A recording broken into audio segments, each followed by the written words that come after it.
Now, Roma Wines, R-O-M-A, made in California for enjoyment throughout the world, Roma Wines present Suspense. Tonight, Roma Wines bring you Mr. Hume Cronyn as star of The One Who Got Away, a suspense play produced, edited, and directed for Roma Wines by William Spear. Suspense, radio's outstanding theater of thrills, is presented for your enjoyment by Roma Wines. That's R-O-M-A, Roma Wines.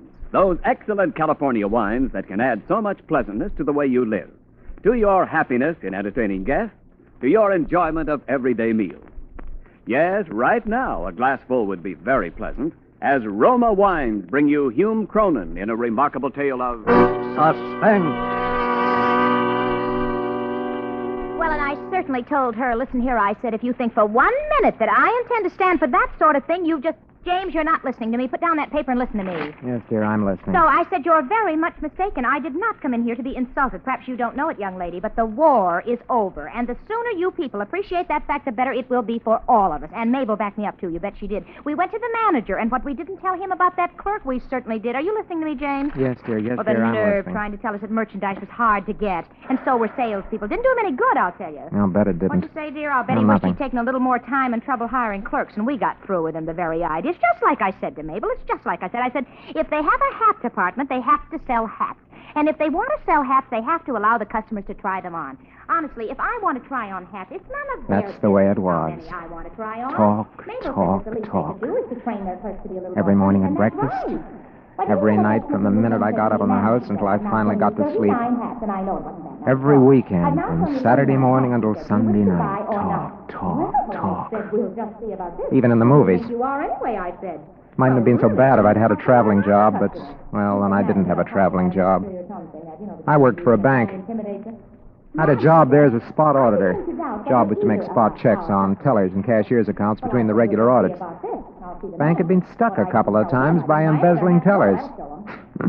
No wonder the money they paid. So they fixed up his job making spot checks to catch any funny business before it got very far. All right. Had just as much money as hers. Are you listening to me, James? Yes, dear, I said I was listening. Well, and if my husband gave me as much money for clothes as hers does, I'll bet I could look a whole lot better than she does. Of course, Ethel had been talking like that for, 10 years. Practically ever since we got married, I guess. And there wasn't anything I could do about it. I'd tried to make her shut up, but she wouldn't. I tried to leave her once, but she followed me and talked until I came back just to shut her up. I couldn't get a divorce. I tried that once. But I couldn't stand this any longer. I had to do something. It seems to me that if you'd only cut down on some of your expenses, we ought to be able to save enough money for a car. Now, I think that James, well, for heaven's sakes, how you startled me getting up that way. Where are you going, may I ask? I'm just going down to the drugstore for a minute. Well, what do you have to go to the drugstore at this time of night for? Good heavens, I work hard to make a nice home for you, James. I don't see why you're always getting up in the middle of a nice chat to go out. You hear me? James, answer my question. Why must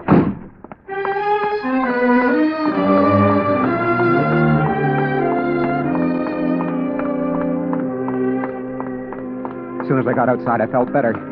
But the thought that I'd have to go back there again and listen to her talk every day, every night, the thought that I'd have to go back there kept hammering in my head. I suppose I knew what I had to do a long time before that. But I'd never admitted it to myself. There was only one way to shut that woman up. That was to kill her.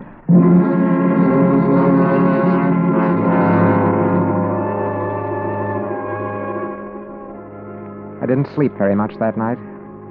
In the morning, I got up as usual and I went to the bank. I hadn't figured out how to do it yet. What I wanted was an ironclad alibi. I wanted to think some more about it. So for today's spot check, I needed something easy, some accounts that wouldn't give me any trouble. I looked over the bank personnel, wondering which one I should pick. And there was my man, Arthur H. Tilwer, the perfect employee. Looking just like John Q. Taxpayer. Hardworking, conscientious, loyal. Been there for 35 years and risen at last to the eminence of second assistant cashier. Good morning, Mr. Tilwer. Well, good morning, Mr. Carroll. You passed a restful night, I trust. What? Oh, yes, more or less, Mr. Tilworth. Ah, that's fine. Now, what may I do for you this morning? Well, I thought I'd run a spot check on your accounts today, if you don't mind. Spot check on my account? There's really no need for that, is there? No, of course not. It's strictly routine. You know that. But surely there must be others that you haven't. Oh, come now, Mr. Tilworth. There isn't anything wrong with your accounts, is there? Of course not. Of course not. Very well, if you insist. Here are the books, and you may proceed. And so I went to work on Tilworth's accounts. I'd done this sort of thing so often I didn't have to pay much attention to it. And so while I worked, I thought. I thought about Ethel and about an alibi. Well, aren't you finished yet, Mr. Carroll? Closing time, you know. Just about, Mr. Tilworth. Quite a bit of work here. You seem to have handled a lot of transactions last month. Oh, yes, I did. A busy month this last one. You going home now? No, I think I'll stay here and finish this up. Why don't you finish up in the morning? Oh, this shouldn't take much longer. I'll do it tonight. Very well. Good night, Mr. Good night. Carroll. Good night, Mr. Tilworth. Huh. It's funny it doesn't balance. Must have made a mistake. See, I'll add it again.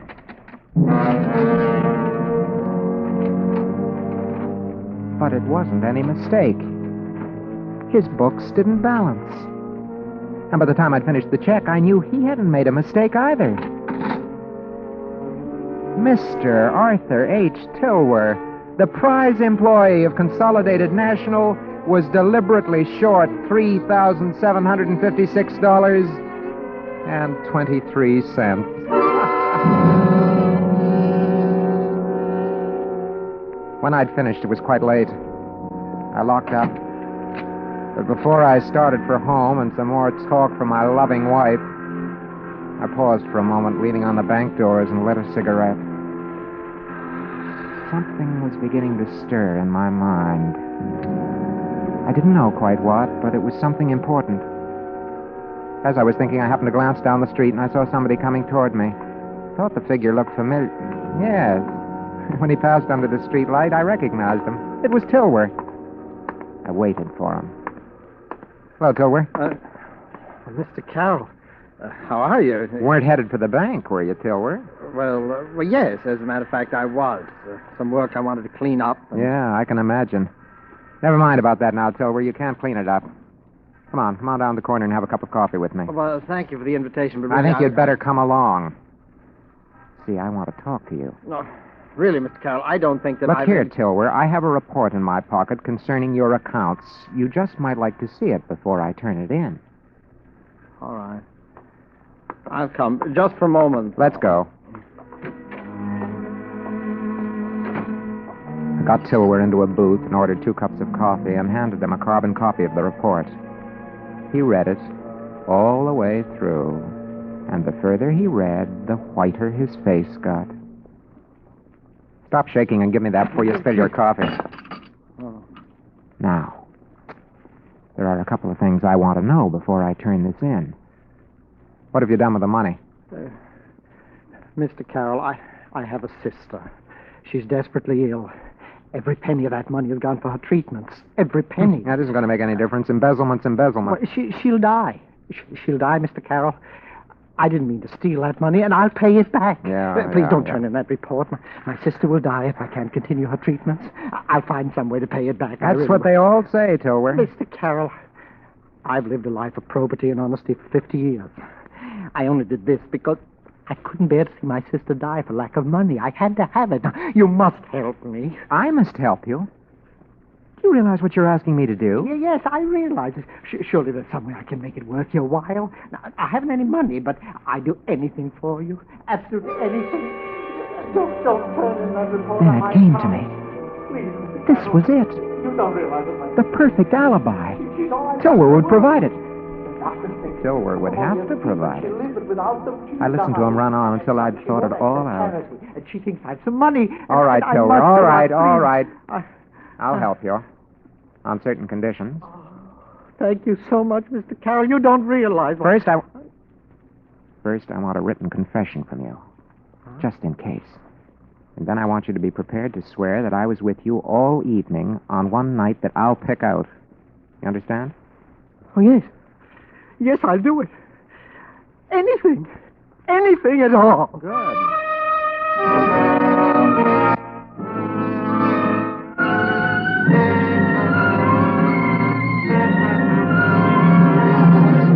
For Suspense, Roma Wines are bringing you Hume Cronyn in The One Who Got Away.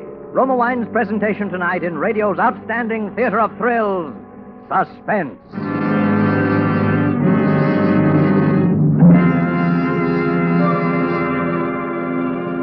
Between the acts of Suspense, this is Ken Niles for Roma Wines. Traditional as going to the big game are those friendly get-togethers and fireside reunions afterwards. If you're playing host this weekend, enrich your hospitality by serving delicious Roma wines. For Roma California Sherry, Port, or Muscatel, add warmth and friendliness to any occasion. And because Roma wines taste better, more Americans serve Roma than any other wine. Roma wines do taste better because Roma master vintners start with California's choicest grapes. Then, with America's finest winemaking resources, they patiently guide this glorious grape goodness to tempting taste perfection.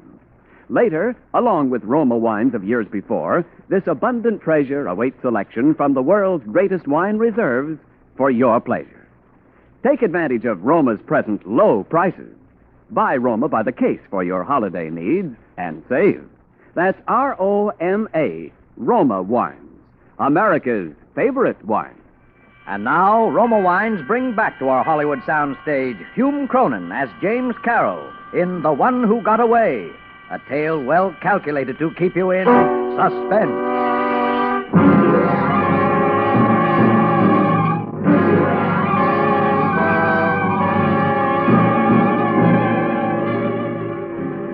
The next night, I didn't come home until almost 8 o'clock. Ethel was in fine form. She started right in. Carol, where have you been? You know I'm supposed to meet Mabel at the corner at 8:15 to catch the bus downtown to the show. I should think you'd show a little consideration for me once in a while. Well, answer me. Where have you been? I'm sorry, dear. I'm sorry. I had to work late, and I didn't have a chance to call you. What do you mean you didn't have a chance to call me? Now your dinner's all cold. You just have to eat it that way, too. I can't wait around here any longer. That's all right, dear. I'll tell you what. You go and get your things on. I'll call Mabel and tell her that you're going to be a little late. She won't have left yet.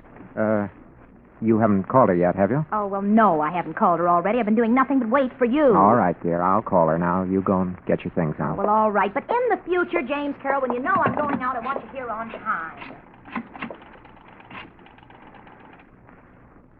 Hello? Is that you, Tilbury? You alone? Do you expect anybody tonight? That's fine. Listen, Tilbury, this is the night. Yeah. I want you to say that I've been there with you all evening from 7 o'clock on. Never mind why.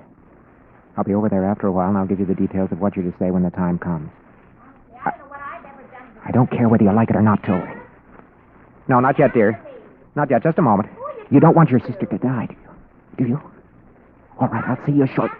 Did you get her? Did you get her, James? No, I didn't. The phone was busy. Oh, what do you mean the phone was busy? I heard you talking to somebody. Oh, well, that was somebody else. Oh, well, honestly, this is most annoying. I don't believe you can do anything right. Give me that phone. Yes, dear, here you are. Well, really, can't even dial, for heaven's sake. Oh, I don't know. Hello? Hello, Charlie? Charlie, this is Ethel. Yeah. Has Mabel left yet? Oh, good, yeah. Let me talk to you, will you, please? Yeah. For heaven's sake, James, don't just stand there behind me like that. You know how nervous it makes me. Wait. Mabel, this is Ethel. Listen, hon, I'm sorry, but I'm just gonna be a tiny bit late. Yeah? Oh, I'll catch the next bus, sure. Well, it's really very annoying. I had a Hello? Hello? Hello, Ethel? Ethel, can you hear me, Ethel? Hello? Hello?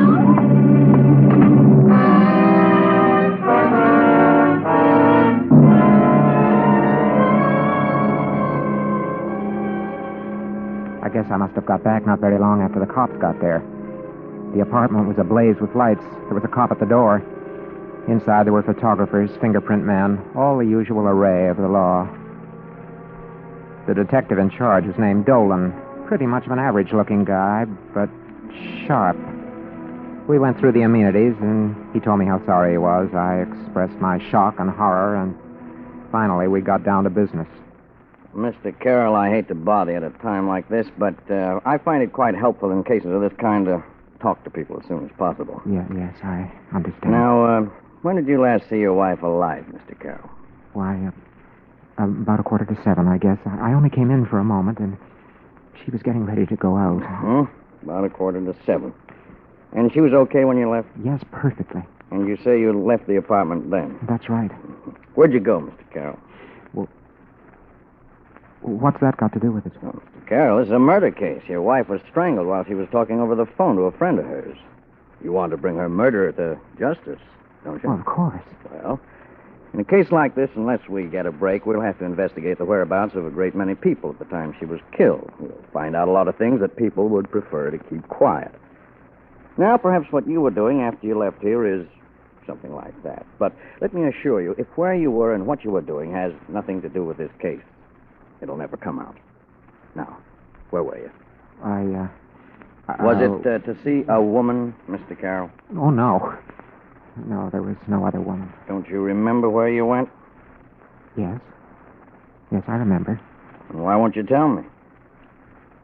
Mr. Carroll, where did you go after you left this apartment at 6:45? I'm not going to tell you. Mr. Carroll, why did you kill your wife? Didn't kill her? What's the matter with you? You didn't kill her. You left her here alive at 6:45, and you won't say where you went. But that's right. But I didn't kill her. Why should I? Look here, I loved my wife. Mr. Carroll, I'm afraid you leave me no choice. I must ask you to accompany me down to headquarters.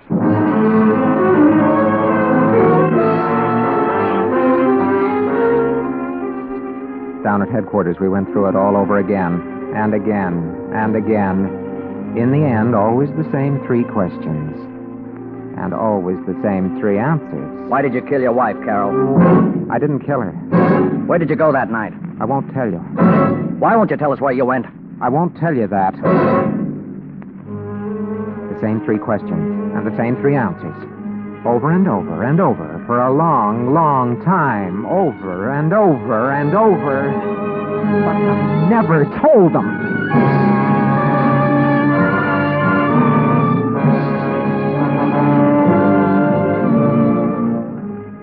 The case came up for trial about 2 months later. The prosecution had a good sound case for first-degree murder, and the district attorney made the most of it. It looked open and shut until the last witness for the defense, the only witness for the defense, Arthur Tilworth, took the stand. On the evening of the 14th of September, I went straight home from the bank and had dinner.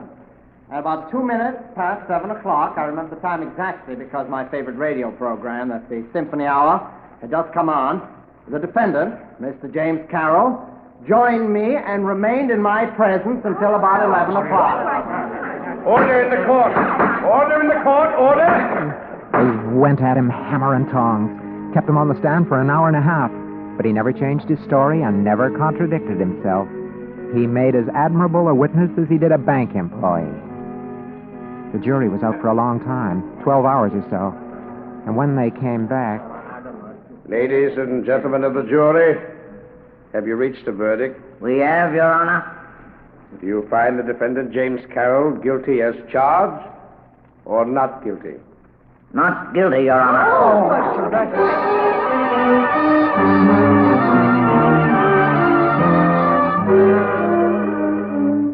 And there it was, just the way I'd planned it. I was free. And I'd stay free. No man, the law says, shall be placed twice in jeopardy for the same offense. No matter what they found out, they couldn't touch me now. I was free of Ethel forever.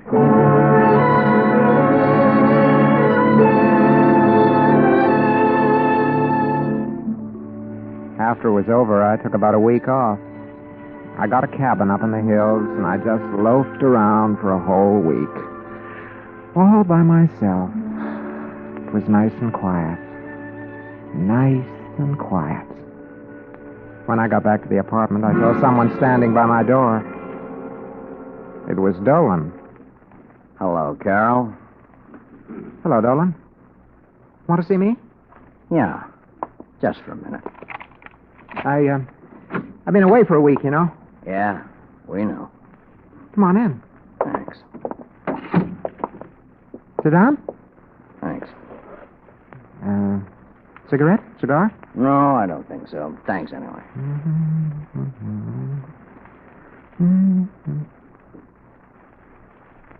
All right, Dolan, what do you want? Oh, nothing really. Look, Dolan, is this supposed to be a purely Hey, social Carol, visit? tell me, do you fish? I fish? No. Why? Fishing is my favorite sport. I was raised around Winnipeck Lake, you know. Fishing's fine there. Yeah? There's one particular spot on Winnipeck that's a favorite of a lot of fishermen. It's deep, cool, and rocky. There was a big speckled bass lived there. Very cagey creature he was, too. A lot of fellows thought they had him, hooked him even. But he always got away. This is all very interesting, but if you don't As a mind, matter of fact, that fish got to be quite famous, got to be known as the one who got away. And every time anybody did any serious fishing there, they'd always have a try at landing him. Oh, yeah, they tried everything. All sorts of flies and lures and bait. Went on for years. Look here, Dolan, I don't know what you want from me, Well, but I gotta go now, Carol. It's a fascinating story, don't you think? Mm-hmm. Very. By the way, Carol, you know how much that fish weighed? 7 pounds and 12 ounces. How do you know? We got a little careless one day. Took a long time, but I finally got him. Bye now, Carol.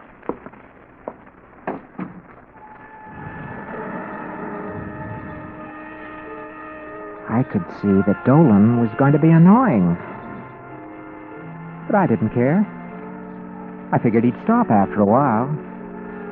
There was only one more thing I had to do to clean this whole thing up. I'd made a bargain with Tilwer, and I intended to keep it. Yes, sir, I'm a man that keeps his bargains. That night I went around to his apartment. There was no answer when I knocked. I noticed that the door was unlatched, and so I pushed it open. There was Tilwer sitting in the dark by the window, just staring out. The flicker of the neon signs outside lit his face as they flickered on and off. He looked about 150 years old. Tilwer. Hey, Tilwer. Tilwer. What are you doing sitting there in the dark? Come on, let's have some light. Just sitting here thinking, Carol. Thinking? About what? About a lot of things. Principally about you. Huh? Look, Tilwer, I made a bargain with you, and I've come to keep it. Yes, sir. Here's your confession. Here are both copies of my report. Tilwer, did you hear me? I said here was the confession. Yes, I heard you. It doesn't matter. What do you mean it doesn't matter? You want to go to jail, Tilwer? And how about your sister? My sister's dead this morning.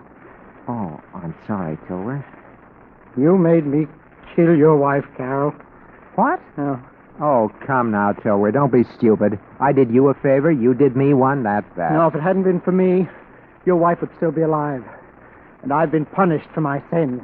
My sister. Oh, yeah, but you... Who will punish you for your sins, Carol? Take it easy. You killed, and you cheated justice. But you won't cheat me, because I'm going to kill you. Sit down, you old fool. Get away from that knife. Get away from that knife, I tell you. All right. Give it to me. Give it to me. Now, sit down. Oh, that's better. Quite a nasty little pig sticker you have here, Tilwer. There's your knife, my decrepit avenging angel. You're not going to kill anybody. I'll get you, Carol. You'll see I'll get you, you murdering...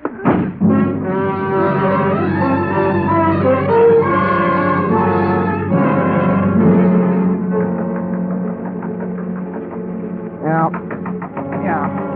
Who's there? Just a minute. Hey, wait a minute. Hold on. I'm coming.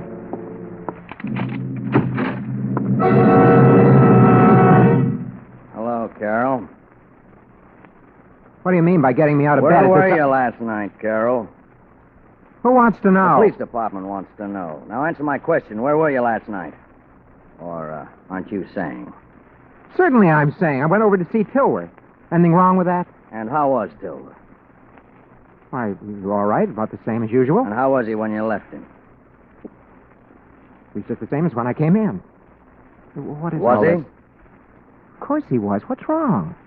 Something wrong with Silver? He's dead, Carol. Dead. There was a knife in his heart. A knife? There were fingerprints on that knife, Carol. Oh, It was no, in his no. heart, and your fingerprints were on it, Carol, and on the door and on the lamp. No, listen, I didn't kill him, I tell you. This is a frame-up. Maybe, but I the didn't police touch him. I was... department is taking a different view, Carol. Get some clothes on. You're under arrest for the murder of Arthur Tilwood. Oh, no. No. Too bad you'll never get to see that fish I was telling you about. It's over my fireplace. Just hanging there. Come on, Carol.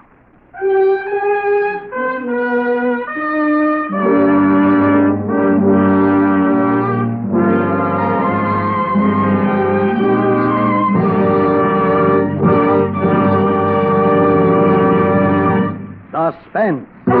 Presented by Roma Wines, R-O-M-A, selected for your pleasure from the world's greatest reserves of fine wine. This is Ken Niles introducing our suspense star of the evening, one of Hollywood's most accomplished villains, Hume Cronyn. Tell me, Hume, wouldn't you like to give up roguery and play a nice guy just once? Not me, Ken. Look what happens to the nice guys on Suspense. They always get killed in the first act. Give me a cloak and dagger anytime. Well, as far as you're concerned, then, villainy is its own reward. That's it. My sentiments to a teaser. A tea party doesn't go on this program, Hume. But since you're a party to Suspense this evening, this goes to you. Roma presents you with this gift basket of Roma wines selected for you from the world's greatest wine reserve. Why, thank you, Ken. And thanks to Roma, too. My. For a man of my moderate tastes, Roma wine's an ideal gift. And for moderate entertaining, Hume, you can't beat the Roma Muscatel in your gift basket. Share with your guests the golden richness of Roma Muscatel, delicious with cake or nuts. Or enjoy delightful Roma Muscatel with dessert.